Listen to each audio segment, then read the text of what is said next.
بسم الله الرحمن الرحيم الحمد لله والصلاة والسلام على رسول الله الله سبحانه وتعالى كسطن فضلوች كسطن ችሮታዎች መካከል ሱና ሰላት መስገድ መቻላችን ነው።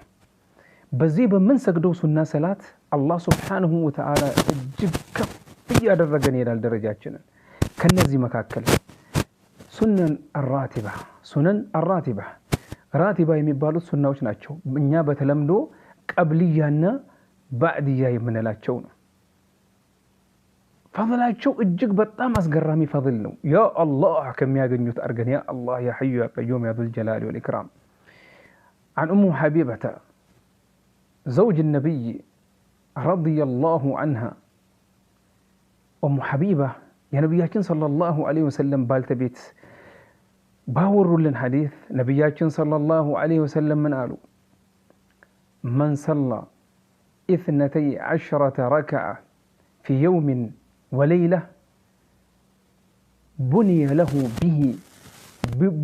له بهن بيت في الجنة الله أكبر عنداتشو إلى نبينا صلى الله عليه وسلم بكأننا بليلة وسط 12 ركعة ሱና ሰላቶችን ማለት ነው የሰገደ ሰው በእነሱ ሰበብ አላህ Subhanahu Wa Ta'ala በጀነት ውስጥ ቤት ይሰራለታል አሉ። ሰለዋቱ ረቢ ወሰላሙ ዐለይሂ رواه مسلم ኢማም ሙስሊም ናቸው የዘገቡት ይሄንን ሐዲስ።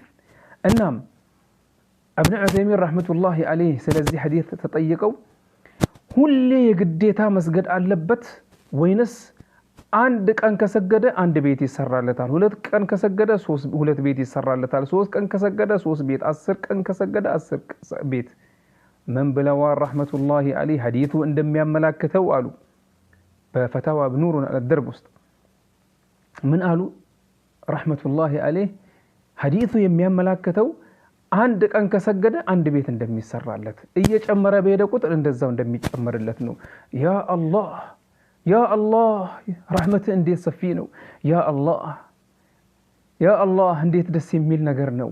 አሁን ፍላጎትን ያነሳሳዋል ወደ ደግ ስራ። በተለይ ሱና ራቲባዎችን ቀብልያና ባዕድያ በተለምዶ የምንላቸውን የበለጠ እንድንበረታባቸው ያነሳሳልና እንስገድ። አላህ ቤት ይሰራልሃል በየቀኑ ከሰገድክ። ራስም ስገድ፣ ሌሎችንም አስታውስ፣ ሌሎችንም ንገራቸው። ወይ በቃልህ ወይ ይሄንን ቪዲዮም ሼር አድርገላቸው ካስታወስካቸው እጅግ ልዩና በጣም ልዩ የሆነ ኢባዳ ነው። አላህ Subhanahu Wa Ta'ala እንደዛ ያረጉትን ሁሉ ቤቱን በጀነት ውስጥ ይገንባላቸው። ማን ነው ቤቱን የሚሰራ? አላህ ጀለ ፊ ዑላህ እሱ ነው የሚሰራልህ። ለቢነቱ ሚን ذهب ወለቢነቱ ሚን فضة ከግንብ ከጭቃ ከአፈር የተሰራ ቤት አይደለም። ላ ወአልፍ ላ ምንድነው ታዲያ? ለቢነቱ ሚን ذهب የጀነት ቤት እኮ እንደ ደረጃ ይበላለጣል። አው ከወርቅ የሚሰራ ቤት አለ፣ ከብር የሚሰራ ቤት አለ። እንደዛው ከፍ እንደዛው ዝቅ ይላል እንደ ስራችን። ያ ረቢ ወንድሞቼና እህቶቼን ያንን አይነት አንተ ለምርጥ ባሮች ቃል የገባላቸውን ቤት ከምትገነባላቸው ከምትሰራላቸው ጀነት አልፊርደውስን ከምታወርሳቸው ምርጥ ባሮች አድርጋቸው። ሼር አድርጉ። ወሰለላሁ ወሰለም على نبينا محمد وعلى آله وصحبه أجمعين وجزاكم الله خير والسلام عليكم ورحمة الله وبركاته.